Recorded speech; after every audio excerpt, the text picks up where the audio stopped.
Honoráveis ouvintes, sejam muito bem-vindos a mais um episódio do Extramuros Podcast. Sou Washington Clark dos Santos, seu anfitrião. Como o Brasil está buscando a garantia de controle de sua faixa de fronteira? Tal controle possibilitará aos órgãos federais e estaduais de defesa e segurança coibir atos ilícitos como tráfico de armas e drogas, contrabando, roubos de cargas e veículos, crimes ambientais e conflitos fronteiriços? Pontuando que a fronteira terrestre abrange área equivalente a 27% do território nacional, 570 municípios, 11 estados brasileiros e 10 países vizinhos, no episódio de hoje, os conduzirei em uma conversa com o delegado de Polícia Federal, Rafael França, e o promotor de Justiça do Ministério Público do Estado do Mato Grosso do Sul, Elcio D'Angelo, aos quais, dando-lhes as boas-vindas, peço que se apresentem. Olá, meu nome é Rafael Francisco França. Exerço as funções do cargo de delegado de Polícia Federal há mais de 20 anos, já tendo sido lotado em unidades localizadas nos 3 arcos de fronteira. É um prazer estar aqui para debater um tema tão importante. Primeiramente, quero agradecer o convite que me fora feito para poder participar, respondendo, conversando a respeito de fronteiras, bem como cumprimento também o Dr. Rafael, o qual me dá o privilégio de estar ladeando para debater a respeito desses temas, bem como cumprimento a todos os demais ouvintes. Meu nome é Elcio D'Angelo, sou promotor de justiça desde 2000 no estado de Mato Grosso do Sul. Ao longo desses anos, há quase 14 anos, atuo como promotor de justiça do Tribunal do Júri, na comarca de Dourados. Trabalhei também algum tempo no GAECO e atualmente sou chefe de gabinete do Corregedor-Geral do Ministério Público de Mato Grosso. Senhores, quais os desafios logísticos e operacionais enfrentados pelas autoridades de fronteira? A identificação e neutralização de grupos criminosos que agem nas fronteiras requer maiores investimentos e integração das forças policiais federais e estaduais? Os maiores desafios enfrentados pelas autoridades que atuam na faixa de fronteira no Brasil, logísticos e operacionais, sem dúvida, tem relação com a distância e com o, entre aspas, isolamento da faixa de fronteira. É importante notar que a fronteira é desabitada. Ela necessita população, necessita investimentos para que o desenvolvimento gere segurança. E a palavra correta utilizada na pergunta é realmente investimento, porque isso é um investimento.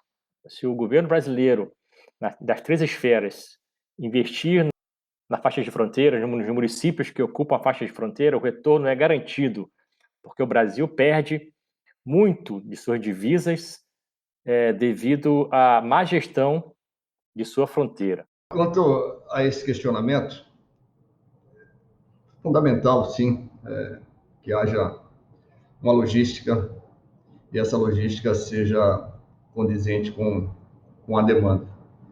Eu vou, logicamente, falar a respeito da realidade que vivencio ao longo desses anos e acredito que há necessidade, e sempre houve essa necessidade, de estabelecer uma política de Estado, não uma política de governo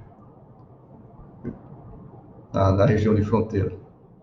Essa política de Estado, ela requer, sim, a integração de todas as forças de segurança, mas não somente forças de segurança, mas também de outros órgãos que possam auxiliar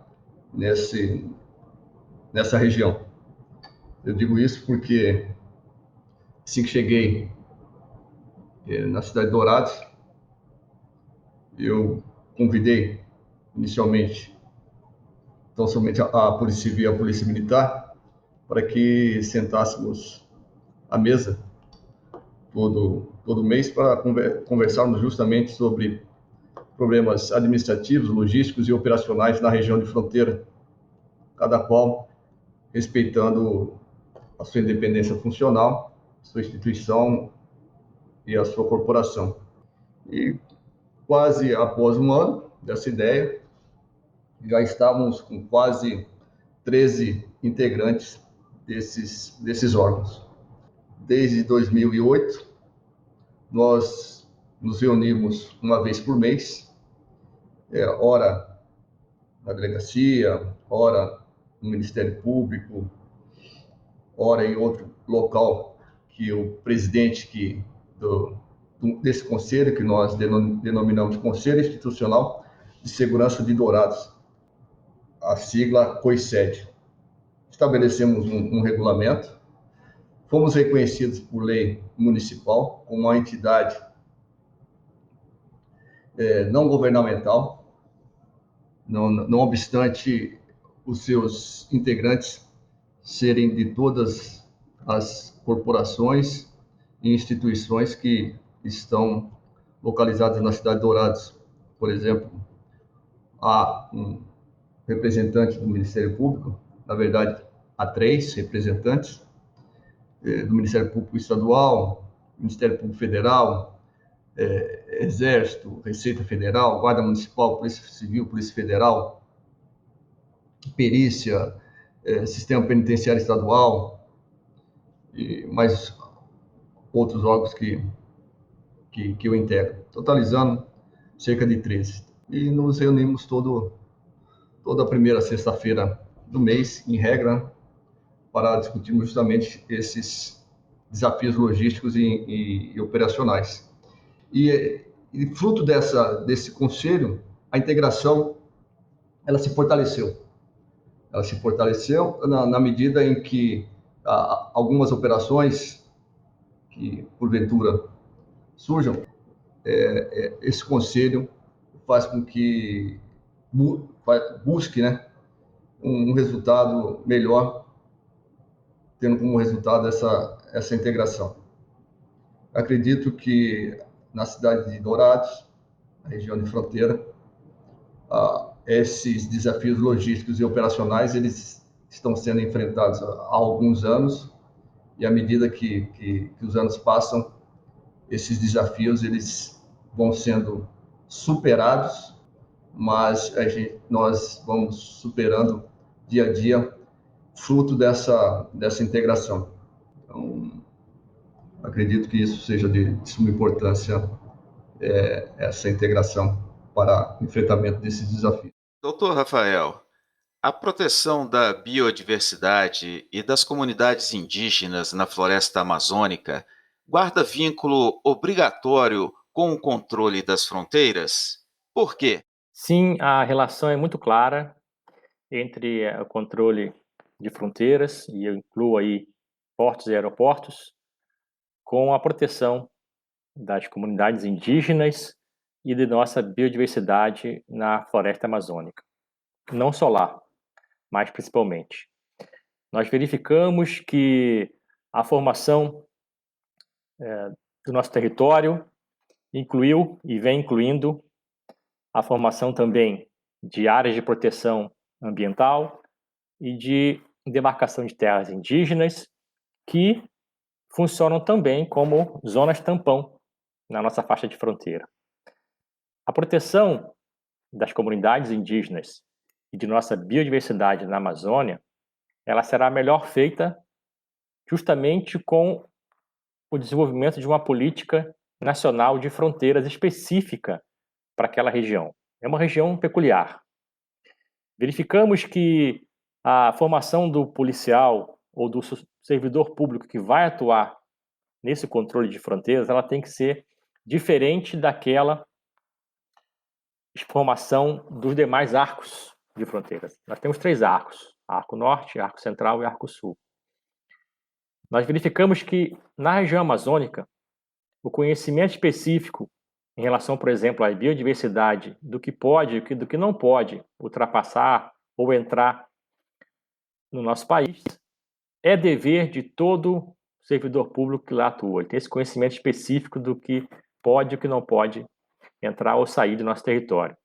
Em relação às comunidades indígenas, nós verificamos uma nova visão em relação a essa questão, e eu acredito que uma política nacional de fronteiras que vem sendo debatida em Brasília para tanto, merece observar também que não se pode estabelecer uma proteção ou uma gestão de segurança de nossas fronteiras sem contar exatamente com as comunidades indígenas, com os povos originários, porque eles conhecem muito bem e até algumas vezes melhor toda a faixa de fronteira daquela região.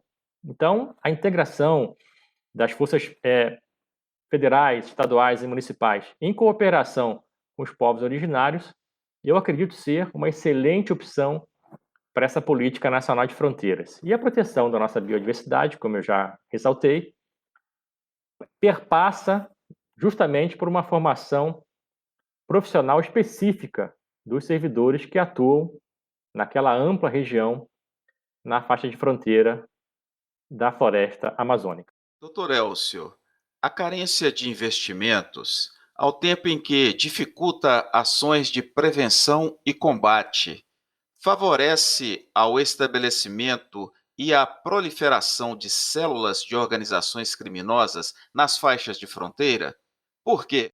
Carência de investimentos, Dr. Clark, bem como outras faltas existentes também, ela dificulta, sim, as ações de prevenção e combate aqui na região de fronteira. E, logicamente, que a criminalidade, sabedora disso, ela vem aumentando cada vez mais a sua influência nessa faixa de fronteira. Haja vista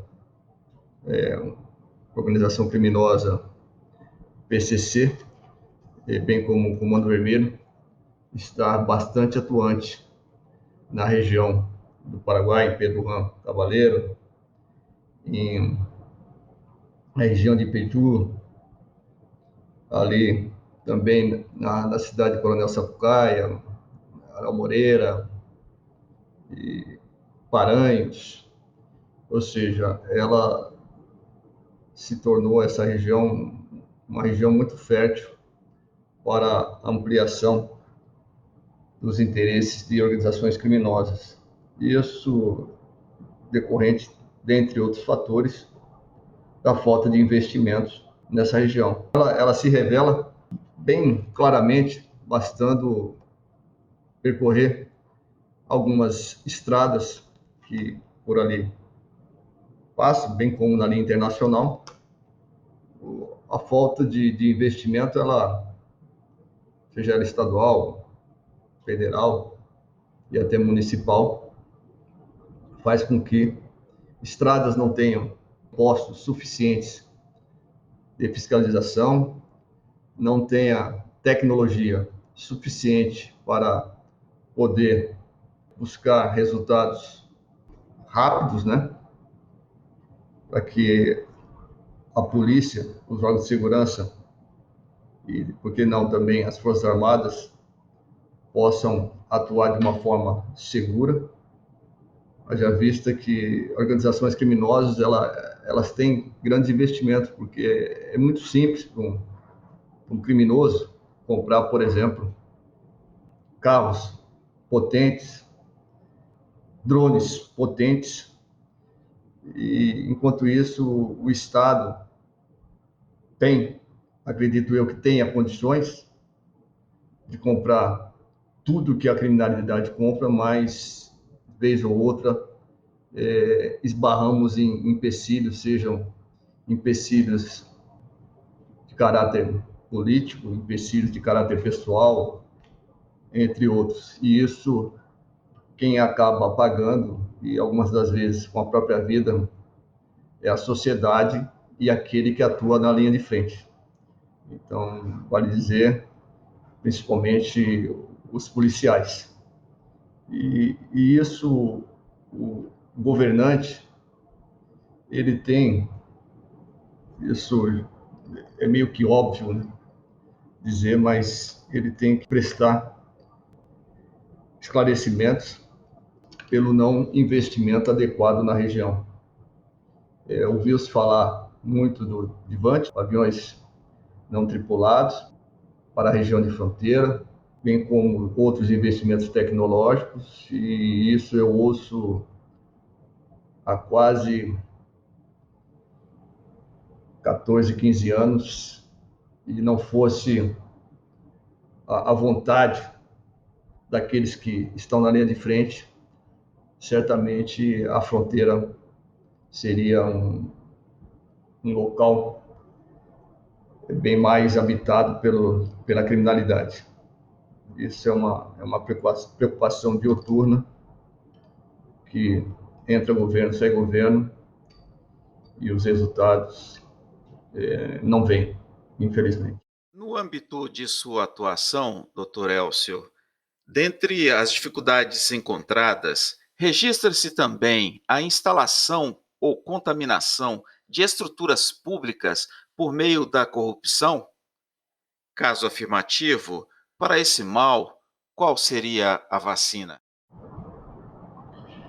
Infelizmente, essa contaminação das estruturas públicas por meio da corrupção é algo assim inaceitável, né? Porque além da preocupação de combater organizações criminosas que estão do lado de lá, o Estado ter que combater organizações criminosas que estão ao meu lado, e pior ainda, estão à minha retaguarda, isso é algo absurdo, mas que infelizmente acontece.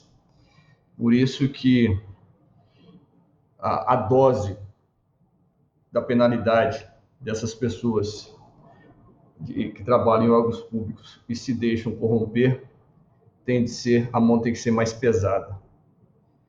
E as organizações criminosas, elas tentam diariamente aliciar e trazer algumas pessoas de órgãos públicos para facilitar a atuação deles. E daí a importância de um trabalho de inteligência e contra-inteligência, não só para combater a criminalidade extra-muros, mas também intramuros. Haja vista operações recentes que ocorreram aqui no estado de Mato Grosso do Sul, envolvendo servidores públicos da mais baixa até a mais alta patente, seja militar, seja civil. Isso é algo realmente deplorável para qualquer sociedade que queira chegar num nível razoável de segurança pública. E eu acredito que Mato Grosso do Sul vem fazendo a sua lição de casa e vem atuando para que identifique e busque uma punição exemplar para esses corruptos.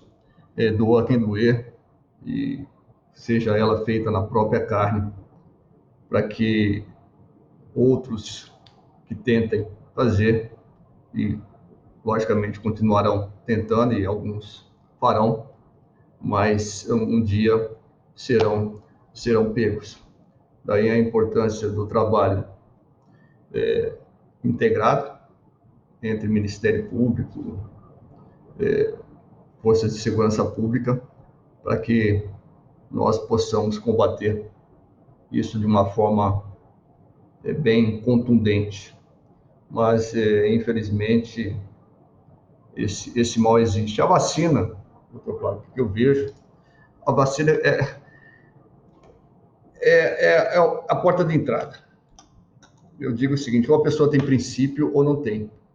princípios não se negociam. Logicamente que, às vezes, alguns servidores públicos, e servidores públicos somos todos nós que servimos ao público, eu também sou um servidor público, há de haver uma seleção muito rígida, muito rígida. E hoje nós temos, e não é de hoje, nós temos tecnologia suficiente para poder saber a história de cada um desde quando nasceu, né?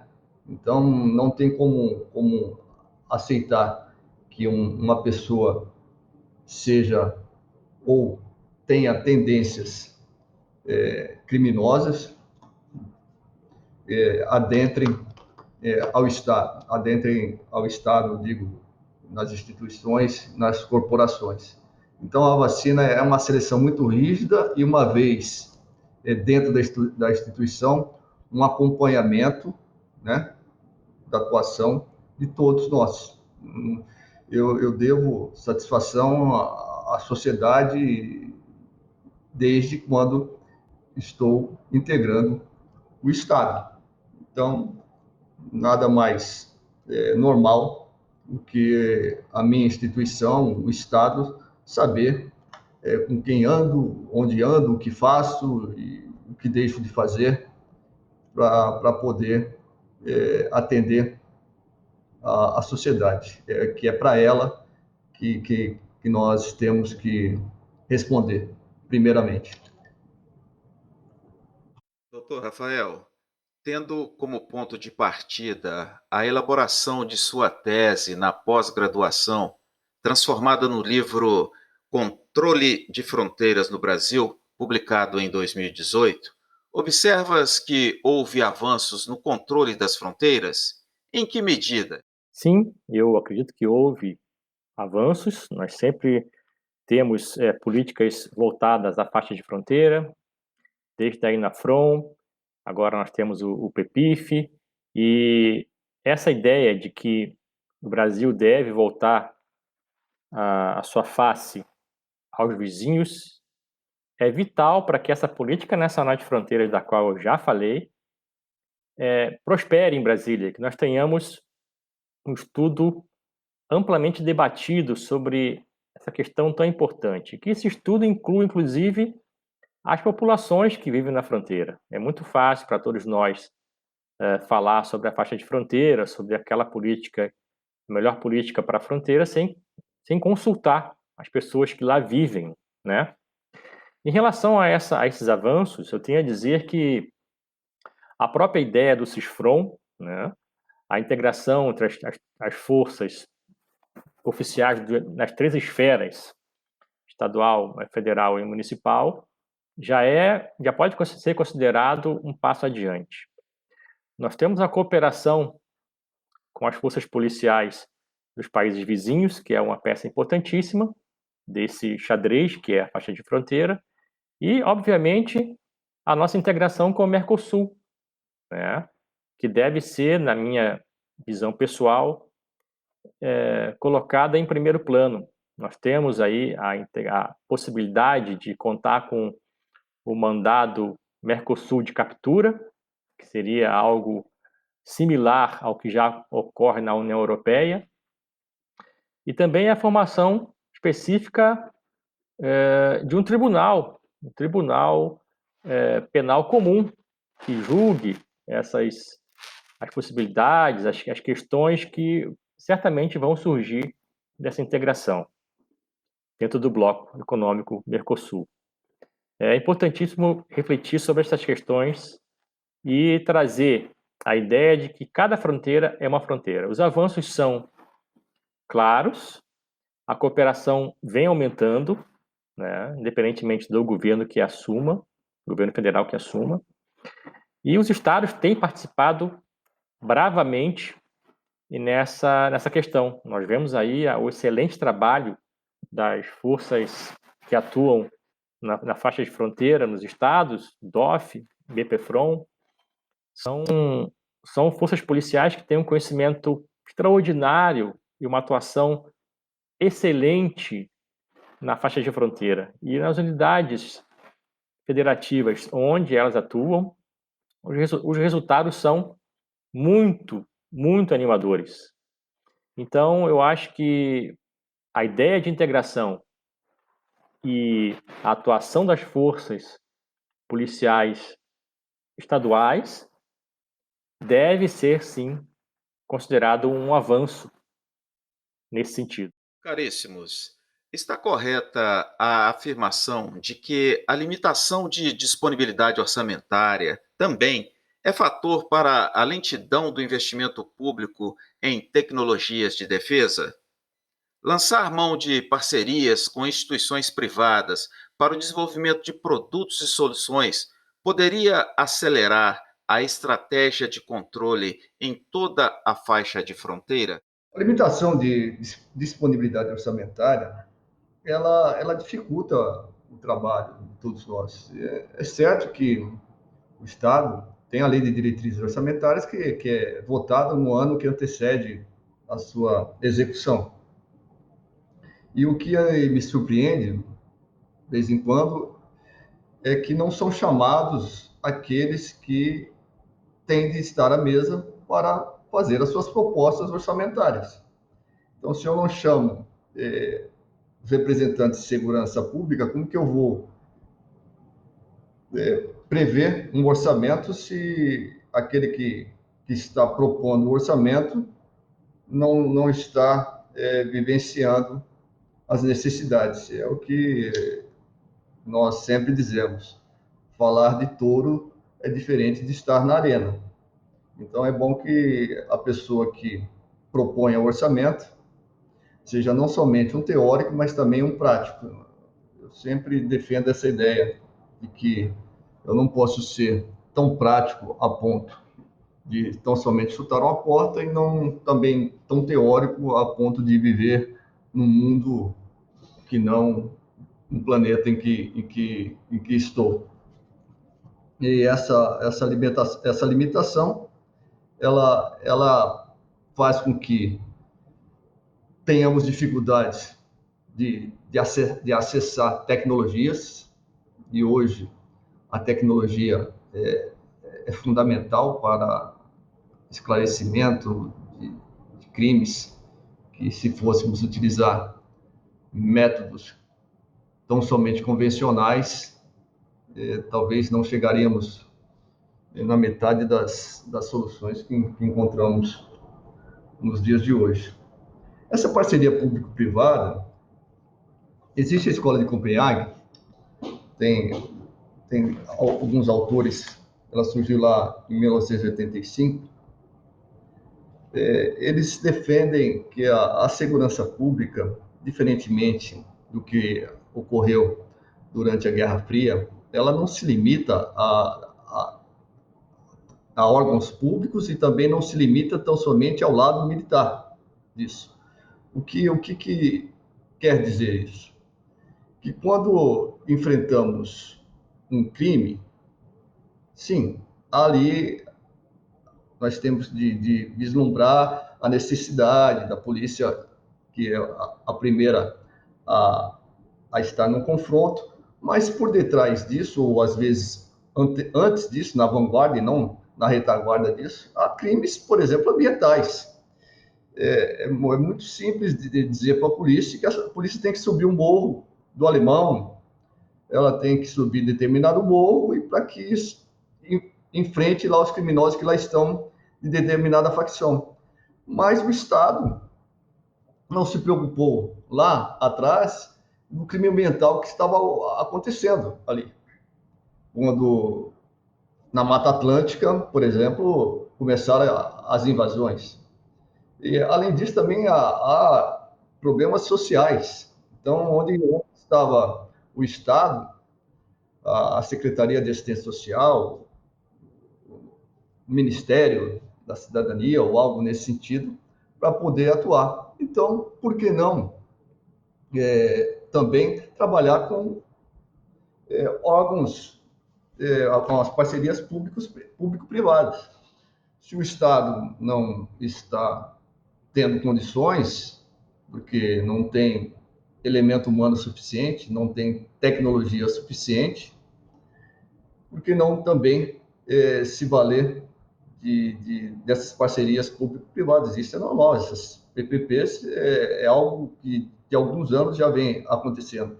E a sua aplicabilidade também deve ocorrer, a meu ver, na segurança pública, para que possamos trabalhar de uma forma multidisciplinar, que é isso que a Escola de Copenhague defende também, esse trabalho multidisciplinar, onde não somente há uma visão militar da segurança pública, mas uma visão ambiental, uma visão social, e invocando outros órgãos que não somente estatais.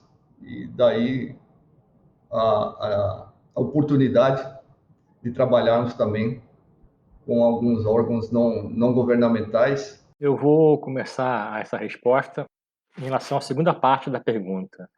Eu creio que a parceria entre o público e o privado é essencial para o desenvolvimento da faixa de fronteira no Brasil. O interesse é mútuo, né? E eu acho que os empresários, os comerciantes e os entes privados como um todo têm interesse em investir na faixa de fronteira. Há muitas oportunidades de negócio que só existem em pontos de fronteira, justamente pela diferença de jurisdição, pela diferença territorial, pelas populações diferentes e todas as demais nuances que servem de atrativo a esses negócios que podem ser desenvolvidos nessas regiões. Eu acredito que essa parceria tem interesse mútuo e seria, então, um mutualismo, seria uma relação simbiótica, justamente porque os benefícios também são mútuos, né?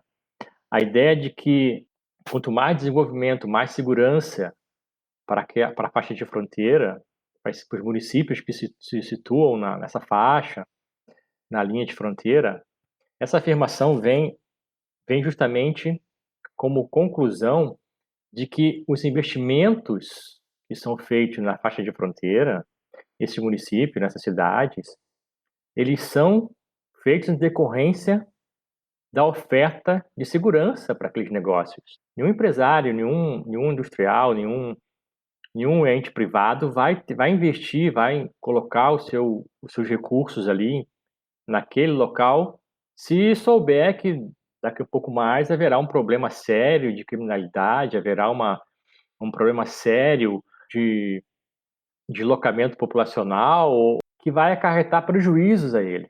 Ele quer o retorno do seu investimento. Por isso, o ente público entra nessa cooperação para aumentar o nível de segurança no primeiro momento.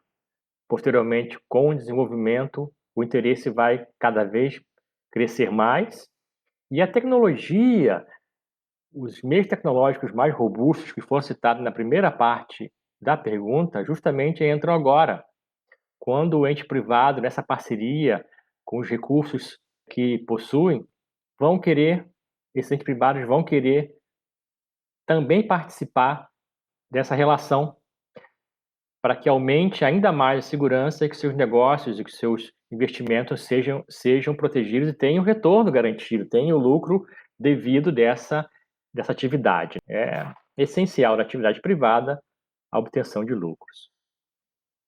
Essa questão vem sendo debatida mundo afora. As parcerias com os entes privados, a partir dos governos, tiveram sucesso estrondoso, né? Sucesso.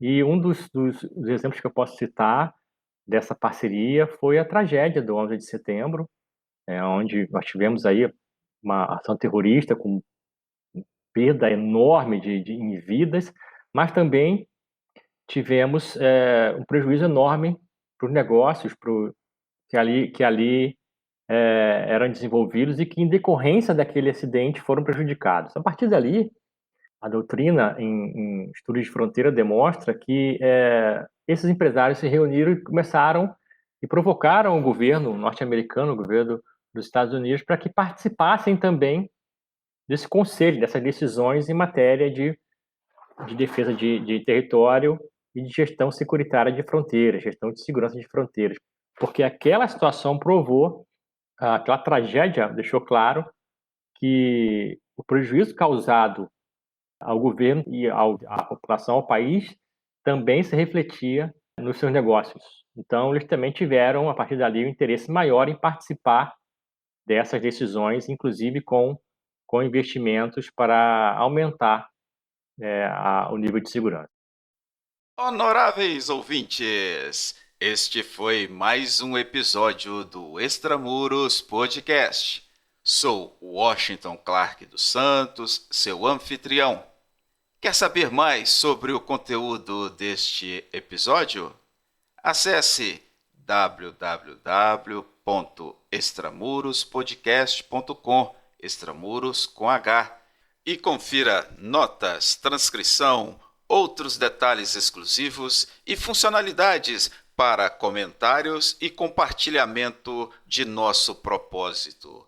Será um prazer receber a sua colaboração. Pela sua audiência, muito obrigado e até a próxima!